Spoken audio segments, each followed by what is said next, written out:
I'm a vegan and I tried the carnivore diet for 30 days. Here's how it went. TLDW, I think this diet really helps my mental clarity and my focus. It helped me have better skin, and I was able to lean out, and I lost like 6 pounds, I think, without intentionally like trying to cut or like cut calories or anything. And I think it was mostly fat too, just because I was eating like so much protein. So yeah, I definitely felt a lot of positive benefits from this diet. I've been mostly vegan for about a year now, and it was mostly for health reasons. I thought it would make me healthier and also stronger because I'd be able to recover more, which would allow me to lift more. So to give a quick summary of the diet and how it really works, I basically ate 4 main food groups. One, good quality meat, and this was probably 90% grass-fed beef. I would also eat good quality organs. I would eat fruit and raw honey. So it was just meat, organs, fruit, and honey. And I think the idea is that fattier cuts of good quality meat apparently have all the nutrients that you really need to like live and thrive, and anything that like you're missing, eating like beef organs like beef liver is extremely nutritious and has like a bunch of like vitamins that are apparently all very bioavailable. All the information that I got was either from Carnivore MD on YouTube, who's like a pretty big like animal-based influencer, as well as Santa Cruz Medicinals. It's worth noting that both Carnivore MD and Santa Cruz Medicinals sell supplements that kind of like help people on this diet. So they do have like something to gain from people going on this diet, which is why I took everything they said with a grain of salt.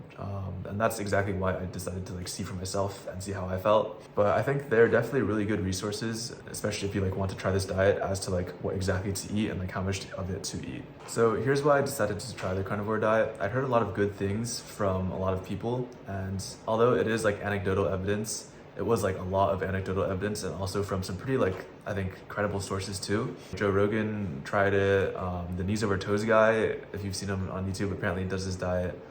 And there's just like a whole bunch of stories of people who had like better mental clarity. They just like felt better like on this diet. Because it was anecdotal evidence, again, I decided that it was really best for me to try it like myself. I think it's worth noting that during my research, a lot of the good results were because of people who like had eaten like junk food and just kind of like the standard American diet before. And eating this diet kind of like took all that processed shit away from them, and that like as a baseline just like makes you healthier. So that's why they had such good results. And it's worth noting that I already ate like mostly clean to begin with. Like when I was vegan, I would eat mostly whole foods. There wasn't really much processed stuff at all, or like refined sugars or anything. So I was already at like a pretty decent like level of health, and so I won't get this like baseline health bump of, you know, cutting out processed foods. I guess I was like a good like, I guess, experiment to see like to pit like the two like plant-based versus animal-based diets between each other, because I wasn't like going from eating like complete trash to eating like good like quality foods. So this lets me see if the diet itself is what gives all the health benefits. So one story that really stood out to me more than others when I was doing my research on the carnivore diet was this guy. I think his YouTube handle is Sow the Land. He lives on like a farm with his family, and so that means he like grows his own veggies and has his own chickens and everything. So he gets like the very best quality like organic veggies. But this guy also had like pretty severe eczema, and so he tried the carnivore diet, and it really helped with his problems, even though he had like best quality veggies and fruits and whatnot. So this really stuck out to me because he cut out his like really good quality organic homegrown veggies to do the carnivore diet, and it helped with his eczema. If you literally just look on YouTube like Sow the Land Carnivore, like you'll find his video and you can like see what I'm talking about. So next I'm going to talk about my goals and my metrics on this diet. So I wanted to have better mental clarity and focus for sure. I was hoping that this diet would help clear my skin, and I wanted to just kind of like feel better and like, you know, perform better in the gym, have like a better like physique, and just kind of like have better sleep and gut health as well. I recorded how I like felt during the day, and I roughly like tracked these metrics quantitatively over the course of the 30 days to kind of get a sense of how I felt. Now I wasn't really being super scientific about it, but it definitely gave me like an idea of how these metrics like progress throughout the 30 days. So to rate my energy, my focus, and my mental clarity, as well as my gut health, I rated these things on a scale of 1 to 10 at 3 different times each day, and like each day these times were the same. So it was like 10 a.m., like 2 p.m. and 8 p.m. every single day. I would rate it on a scale of 1 to 10, and then I would kind of average that day out to get like the score of that day. To track my sleep, I use my trusty little Oura ring here, and that tells me like, gives me like a sleep score, and it tells me how long I slept and like in what stages of sleep I was in. And then to track how well it cleared my skin, I just took like pictures of my skin every single day at the same time. To give a quick review of what exactly I ate and didn't eat during this 30-day period, I pretty much ate some variation of 1 pound of like grass-fed beef. So that would either be like a fatty like 1 pound of ground beef, like 85/15, or maybe like a 1 pound steak, like a ribeye or something. And so for every meal, I would have 1 pound of grass-fed red meat, as well as some source of fat. So that would either be half an avocado or like 3 or 4 eggs. I would have about half an ounce of liver every day, and I would just eat that with lunch. And I would just kind of eat like whatever fruit that we had. I didn't really like measure how much, but it wasn't like an extremely like excessive amount or anything. It was just kind of like to my heart's content until I felt like decently full. And then kind of later on in the diet, I added in some kimchi just because of the probiotics. And although you're technically not supposed to like eat like veggies or whatever, like, I don't know, it tasted good. And so I kind of added it, and there weren't really any like adverse effects from eating this. So next I'm gonna go over some like milestone days throughout the course of this like 30-day period. So on day 1, I felt pretty normal, which is to be expected because like none of the positive or like potential temporary negative effects would have kicked in yet. On day 3, there's like a little more time for kind of the effects to kick in. I think a lot of people said that they had like temporary negative effects, kind of like a keto flu type thing, or like maybe they had like diarrhea or something for their guts to get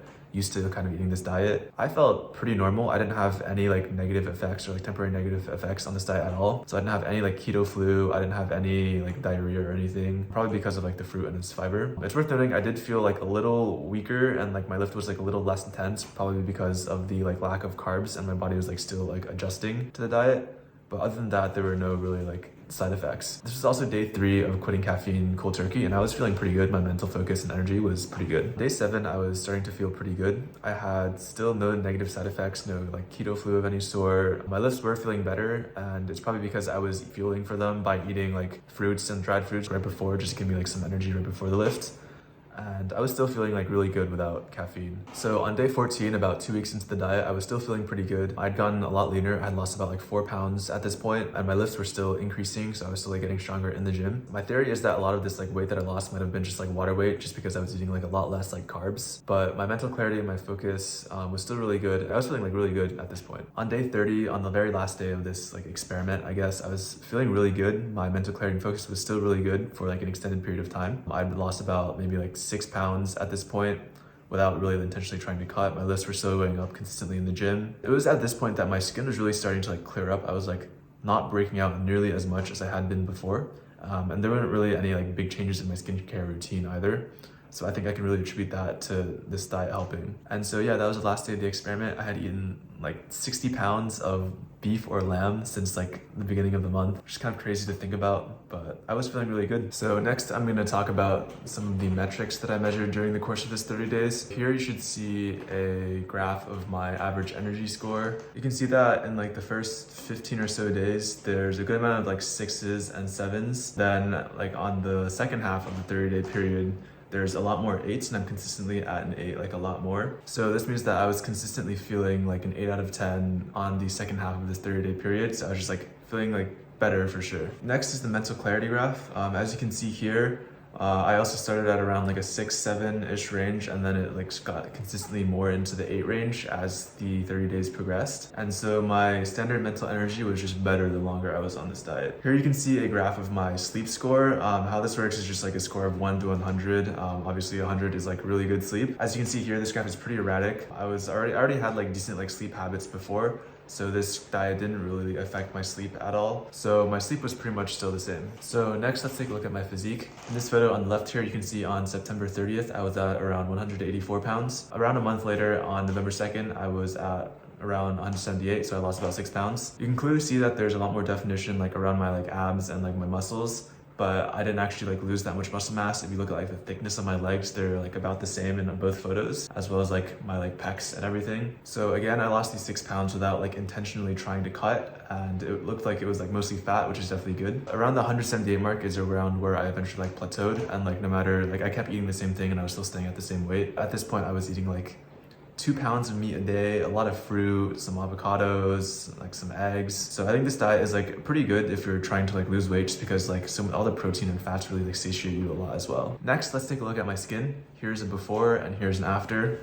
As you can see, there's not too big of a difference, but some of the redness did clear up, and I did like break out a lot less. I think the texture looks a little bit better as well. So the diet really helped with that. But with all of the benefits of this diet and all of the health effects that I felt, There are some downsides to this diet. I think there are 3 major ones that come to mind. The first one is eating raw liver is just nasty. I like stop breathing. I like plug my nose and stop breathing every time I eat it, just so like I don't have to taste it. And then after I eat it, I like rinse my mouth with water and like try and eat something else to kind of cover the taste, just because I just can't stand it, but I do it for like the nutrients. So that's definitely the main downside for me, at least. The second big downside is that when you're making your food, there is just a lot of grease, because when you're making this like fatty ground beef in your cooking pan, like after you like scoop it into your bowl and you eat it or whatever, there's still like a lot of like beef tallow just like in the like pan itself, like a lot of like grease. And it's just like hard to clean, and the fact that you have to do it like twice a day is just a little annoying, because like the grease just like gets on like the sponge, and so like if you scrub it on the pan, like the pan is like greasy again. It's just like a whole mess. So that's definitely big downside number 2. Now downside number 3 is the cost, but only somewhat, because when you follow this diet, you really only need to buy meat and fruit, and so you don't really need to spend money on buying anything else. And you also probably won't like eat out as much. So there's kind of some like pros and cons there, and it I think evens out for me at least. Eating ground beef is definitely the cheapest way, because I can get it at Whole Foods for about $7 a pound, and this is like organic grass-fed 85-15 beef.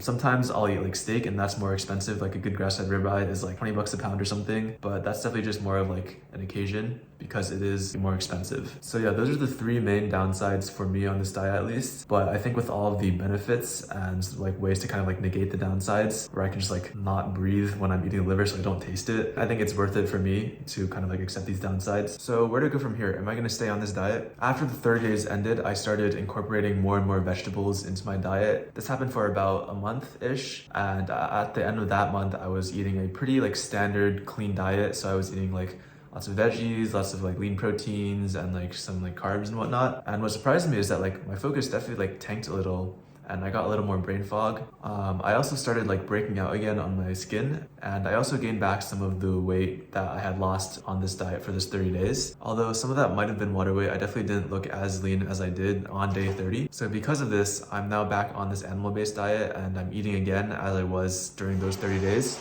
So yeah, this is how I currently eat. I'll be eating some like ground beef or whatever for lunch today, and this is how I plan to eat for the foreseeable future. So to wrap it up, I'm no longer a vegan. I eat an animal-based diet currently, and I feel like my focus is better, my physique is better, my skin is better because of it. If this is something that interests you, I would recommend that you really just try it for yourself for 30 days and see how you feel.